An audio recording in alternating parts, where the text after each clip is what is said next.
private practice playbook. Playbook, it's a private practice playbook. Welcome. So Emily asked me this podcast to talk about cash flow. So we're going to call this Cash Flow 101. And so as we do this, let's sort of consider this a private conversation between you and me, right? 30 years of doing this, always amazed at how difficult it is to peel back the onion to get someone to be even remotely transparent with money. And so I've had the good fortune or the honor or the privilege or whatever you want to have a lot of people who trust me and have, peeled back that. And I get to have very candid conversations about their money and know like how much they really have and guide them and what to do. And so this is a fun conversation for me. So what we want to do though is, so when I said that, what I mean is that almost everyone is under earning. Okay. So I want you to remember that term, under earning. And what that basically means is that under earning doesn't, destroy your life, right? Under earning doesn't, spin you in a state of depression necessarily, but under earning over multiple years becomes almost like a chronic condition. So it's the most common thing I see. And so it takes me hours and hours to sort of get people to realize they're under earning.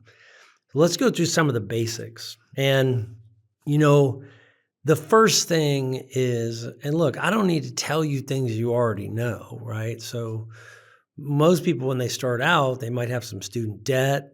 They might have a practice loan. And they start out making those payments. They got to get, space. And so it's pretty common people start out with debt. And so debt is really the destroyer of wealth, right? So the problem is that most doctors develop a pretty active debt habit, kind of like someone would have a gambling habit. And that is that it's easy to take the debt. The banks want to give it to you. And so, but you have to understand that it's very difficult to outpace interest. In other words, interest accumulates very, very rapidly. And so, we start out and, somebody, when you look at an amortization chart and you say, let's say someone took a student $500,000 of student loans and they paid it over 10 years, right? I'm paraphrasing it, but I'm going to be close. They really probably end up more like 650 or more. Somebody buys $1 million practice, amortizes it over 20 years, makes the payments, they're probably going to end up spending closer to 1.5 million. So, and this goes on with their house and every other thing, their cars. And so this is, very difficult to get money moved from the corporation over to your personal net worth. And so look, I think, and this is an important conversation because no one's going to have it with you probably but me, meaning like everyone else just wants to believe you're rich. Everyone else just thinks you're making a lot of money. And that's really not true, and so at its basic, when we talk about cash flow, and let's go through this, we're talking about collections, usually what people call it, versus expenses. And that is in the corporation. So for instance, if your corporation collects $100,000 and you have 110 of expenses, that's a problem. And so you also, as the business owner, think about it, you've got to be the CFO per se. And then you've also got to extract things out for your personal expenses. So you kind of apply a lot of pressure to the company checkbook to provide for your own needs, okay? And so, if we back up for a minute and we say cash flow, right? You want to study the inherent problem that any doctor with absolute ease can outspend what they earn, right? We know, there's some great laws like Parkinson's law that governs some of these things. You should look that up. But think about that. So just know that it would be normal if you're listening to this, that possibly you are actually spending more than you're making, meaning you're not making enough. And so let's just check in on that and let's make sure we're clear. You got to know how to do the math to know what you need to make. 9 out of 10 doctors I meet, when I say, how much do you need to make? They don't know. Meaning, not only are they under earning, but they actually don't have a clear target for what they make. And this may be you right now too. So think about that. Like, you're going, I know I'm under earning. I know I'm not making enough. I know that some of these bills are hard to pay, but I don't know how to get out of it. And then people start to misdiagnose things, like they think, oh, well, is it the economy, or is it just a bad business, or they'll blame like the insurance company. I mean, I've never, the number of excuses that people use they're just sort of unlimited, right? So I've heard them all, right?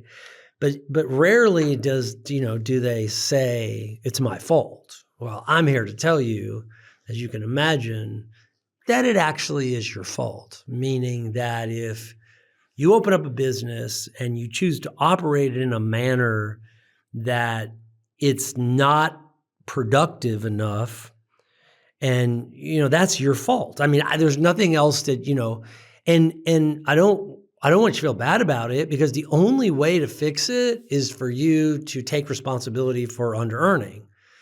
And then you have to make a conscious decision that you want to earn more. And this is not bad. This doesn't make you a bad person. This is the other thing people struggle with.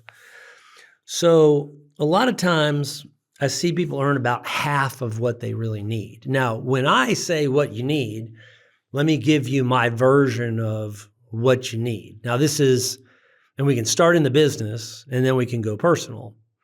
Well, in the business, obviously, you should make enough to pay all the bills, pay all the team members, do extra things for the patients, and then there should be enough, pay the taxes, payroll taxes, all the taxes we have to pay, some CapEx money, meaning that you can invest in the business, that you can market, you can provide some nice touches in the office. You can do basic upkeep of the office. Like if you go to your office today and you walk in and the waiting room is dingy, then you're under earning. See, no, when you own a building, you have to do maintenance. And so every 5 years, you should redo that lobby. I mean, there's no question, and it should give it a fresh look and make it feel more inviting and improve the front end experience. So, and then after all of that, then you would have enough to pay your personal expenses in the same manner. Now, this is, the reason it gets tricky for people, which is why I think it's like cash flow 101, is we have a lot of tools that can make this very confusing. So debt makes this very confusing. Depreciation can make it confusing. Taxes can make it confusing. But I'm going to tell you that almost everyone who comes to me is under earning. And so I have to begin the journey of getting them to realize that. And so, and they haven't taken the time to sit down and to figure out, see, you want to have enough money to pay off your mortgage in 10 years. You shouldn't have just enough to pay it over 30. That's a horrible decision, right? We want to pay your mortgage off much faster. we want to make sure that we're making deposits in, if it's 529 plans or IRAs or whatever tax deferred things that you should be taking advantage of. We want to make sure that we have money for those. We want to make sure we can provide the experience we want for our family, et cetera, right? So if you think about this, and we have to be accelerating debt payments dramatically because it's like financial magic, right? So let me give you an example. Okay, so if somebody made $1 million, and that's sort of the target I use for customers, right? They come in, the average income of a dentist is like $280,000, $250,000. And that's what's reported, but that doesn't necessarily mean that's what they make because they could have debts. So I usually say, go for $1 million. And so you take $1 million and you start breaking it out and take your calculator and it's $83,000, a month, right? So let's say at $1 million, you have a 37% tax bracket, but let's say we have an effective rate of 35%, which you might do better. So out of $1 million, that's $350 that goes to the government. Okay, so that's $29,000 a month. So slide that over there. Then we've got $650 left, but you've got to then say, okay, but so that pays the income tax, but we have other taxes. So we have property tax. We have, depending on your situation, right? You could have, I was trying to think of like on your personal side where you may have some taxation. It's probably going to be property taxes. I was going to add like things like insurance, but let's not do that. So let's say I take another $50,000 off of this, right? Getting this to roughly $600,000. So that's, $50,000 a month, right? So if someone made $1 million and they paid their $350 in taxes, they'd have $50,000 a month in cash flow. So at $50,000, you can do a lot. Now let's take that to $300,000. So if I go $300,000, let's take your effective rate down to 30%. So now, right? So I have 90 for taxes, right? Leaving me with 210. Let's again say you have some property taxes, so that leaves you netting $160. That's $13,000 a month. So what's the difference between having $13,000 a month or 50, right? Well, it's like 5 times more, right? So, but what's interesting is how fast can you burn up the 13, right? So all of a sudden you pay your mortgage, you pay your utilities at home, you pay your living expenses, you take a vacation, you have children's tuition, your wife wants to go to dinner, go to the movies, if anyone does that anymore, whatever it is that you guys do, you join a golf club. All of a sudden that $13,000, it's gone. You buy a little bigger house. So, the first thing about the cash flow is, look, you gotta control your expenses, but you can only do that to a point, meaning that there's a point of like almost a depression occurs if your whole life is about diminishing expenses. We've got to learn that there's a lever, and that lever is the study and the pursuit and the worthy pursuit of making more money. And, I was giving a talk and I ran into a client, and when she and I were talking, I said, how's it going? And my talk was on culture. And she said, when I first hired you, all I wanted was the numbers. I just wanted to have some good numbers. And I said, yeah, that's pretty much everybody. And it's like people come and, they hire me, and some of them, they only care about the money. And so they don't do things right. Like you can't do it that way. Like you'll get punished. So making money is actually about learning to do things right. And then the money very quickly follows. Everyone who's like, if you're frustrated with your ability to earn money, I'm going to tell you today you're doing things wrong, but you haven't turned the switch. Like, and it's hard to see it. It takes a little bit of like molding and a little bit of repetition. And, I say, well, you have to give the customer what the customer wants. And you say, oh, I do that, and, so in any given year, if I have new clients come in, inevitably there'll be one who just wants to make money. But I said, well, okay, we have to fix your team and we have to work on the attitude of the office and we have to do some pre-work, right? And they're like, no, I don't want to do that. I don't want to do that. And when they don't want to do it, it doesn't work. So there's sort of this really weird thing, this switch, right? Where you have to give up your way that's not working. So like if you are not making all the money you want to make, and look, I'm hoping you'll be authentic with yourself and like put the denial down, because we're just having this conversation, you and me. If we were together, it would take me like 2 minutes to rip your finances apart and prove that you're probably under earning. I'm going to say, how much are you saving every month, right? I'm going to go through the basic list. How are you paying on your debts? And it'll take me no time at all. If you're making minimum payments, if you're not saving money, then you're under earning.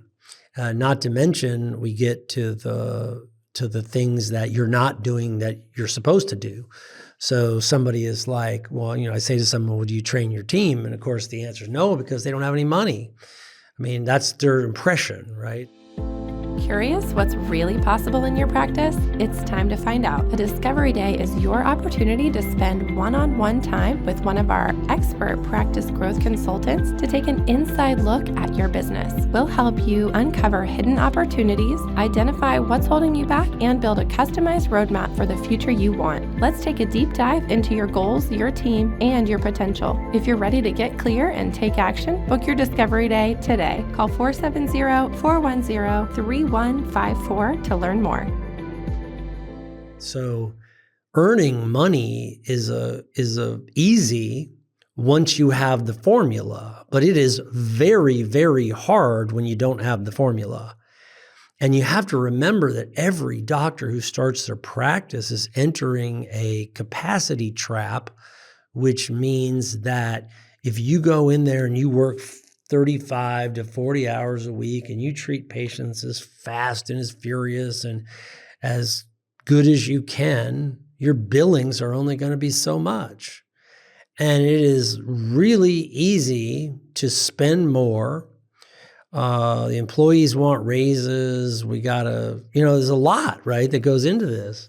So creating, I just did an event. You're welcome to buy the digital recording of it for 3 days on clinical capacity. And we had some of our most successful doctors sharing the things they do. And so I would have to get you over that hump, right? Like the hump of you don't have enough doctors available to make enough money to accomplish what you're trying to do. This is the very first thing I have to deal with like almost everybody who comes in.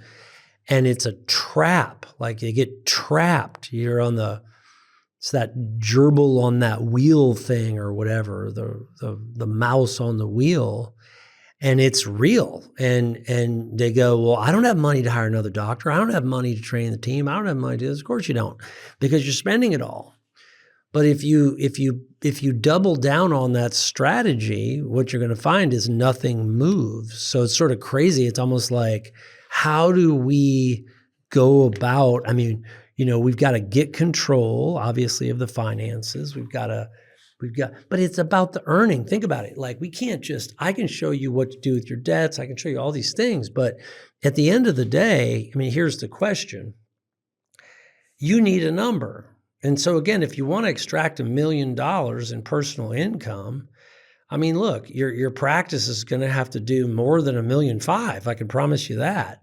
So, maybe you have to get your practice to a $4 million practice to net $1 million. And look, I do that all the time with people. And I will tell you that the person sitting at $1 million, that feels like an impossibility, but you have to start down the road of doing it. Like you have to come and you have to like get coached on how to do it, sit around, and here's a guy with an $8 million practice, making $2 million a year. And he says, oh, I started out just where you were. And he said, well, how'd you do it? Well, I put my head down for 4 years or whatever. It's like, it's one foot in front of the other, but you have to be pursuing that thing. And what I want to give you today is the gift of realizing that, listen, money doesn't have any emotions. Like it's not trying to hide from you. It's not saying, well, I just don't want to come to you. It's just that you have to learn the formula. And the formula is around the patient. It is not around. So if you go to most doctors and most team members, most doctors spend most of their time trying to be good clinicians, which I think is a great pursuit, but it's not the sole pursuit because the patient actually is interested in other things. I mean, patients do not actually even call and ask questions about the clinical competency of the doctors. Like we have access to, over a period of millions of phone calls, right? And we do not find, I can't find any data. I've actually had them look at this with an AI tool and said, is any patient calling to find out whether the doctor went to this institute or whatever? And we can't find them. And they actually don't even ask to verify the license, the active continuing education. That's why you'll see, I get these news feeds and you see people imitate a dentist. It happens all the time. Or a doctor of some sort, they fake it, right? Because the patients don't ask. So what it takes for you to double or triple your income is you have to let go of some things. It's so weird. And that's the other thing is the control, right? The control is a problem. Like the more you try to control it, I wouldn't be surprised if the more elusive the money is, right? Or the more difficult it is to get.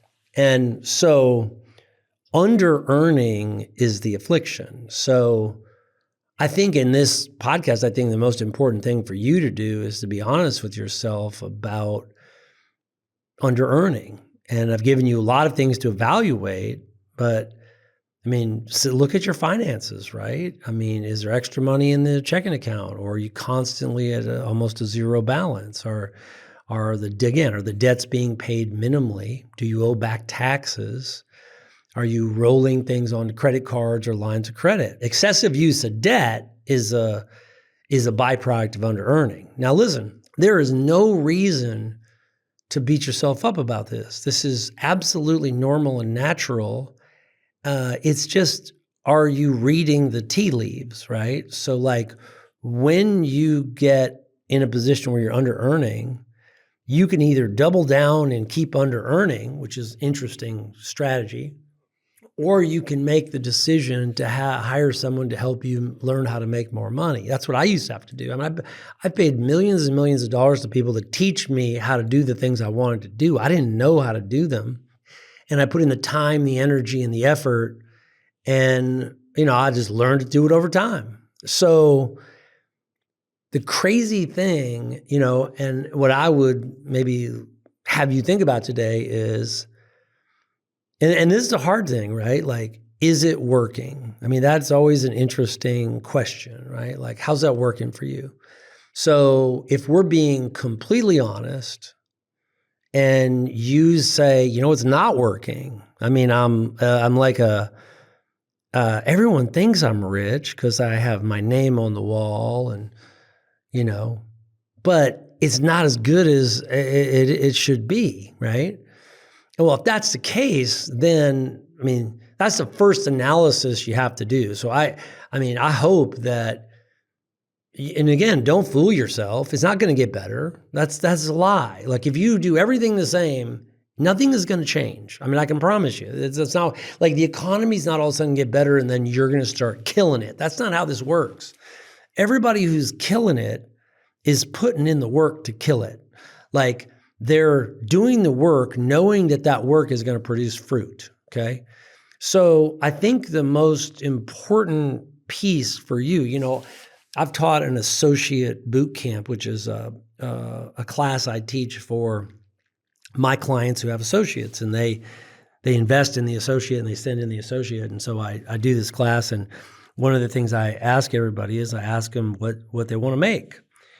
And so I have them write down a number, and then I go, okay. And then I say, all right, now let's figure out what you need. And then we do all the math on what they need. We look at their student loans, figure out how fast they want to pay them, figure out what living expenses are and everything. And sure enough, when they're done, that's a different number. Like they don't even know how to determine the number they need. That might be how you feel today.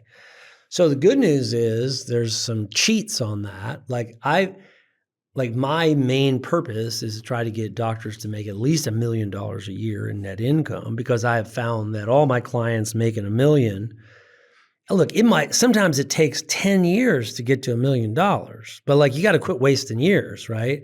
Somebody comes in, they're making $200,000. I mean, depending on how slow they are, if it takes 10 years, who cares?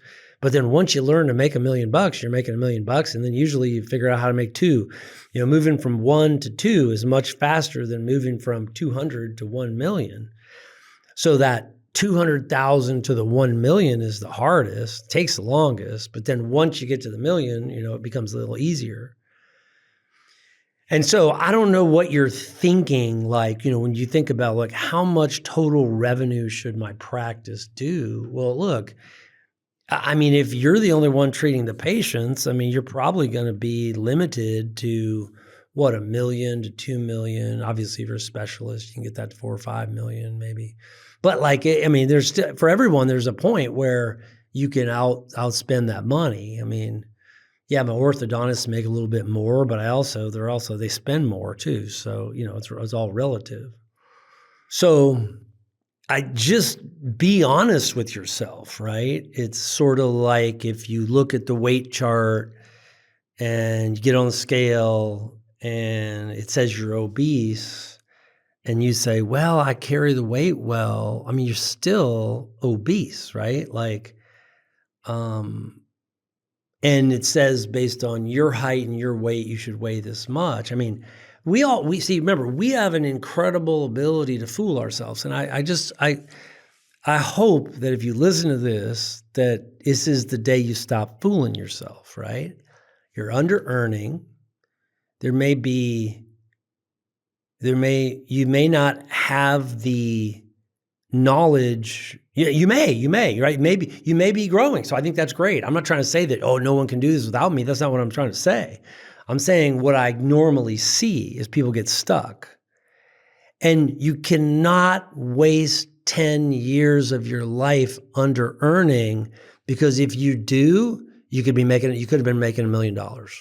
I mean, and I pretty much can get anyone to $1 million if I get 10 years, meaning even the slowest of the slow. Some people, it happens very quick if they're in a good position. Others, it takes a little bit longer, but that doesn't matter. So you want to think about and remember, money is a byproduct of creating value, which means that the only way you make $1 million is you helped a lot of patients get well. You helped a lot of people look better. You helped a lot of people with whatever the service is that you do.